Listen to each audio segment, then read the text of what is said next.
Onu əziyyətdə görən, məni zillətdə görən, bizi həsrətdə görən ağlasın. Onu əziyyətdə görən, məni zillətdə görən, bizi həsrətdə görən ağlasın.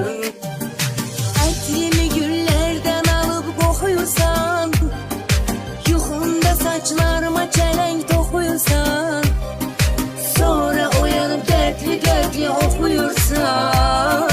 Məni belə vəziyyətdə görən ağlasın. Sonra oyanıb dərdli oxuyursan.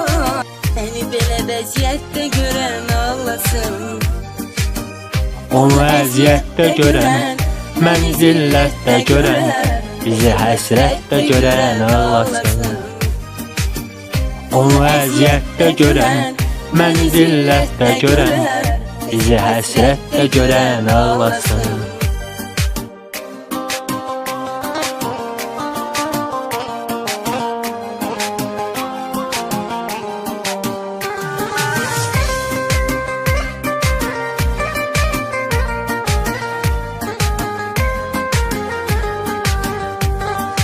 Saflığımdan istifadə etmisən, üst sevilmi səni mənə sərg etmisən.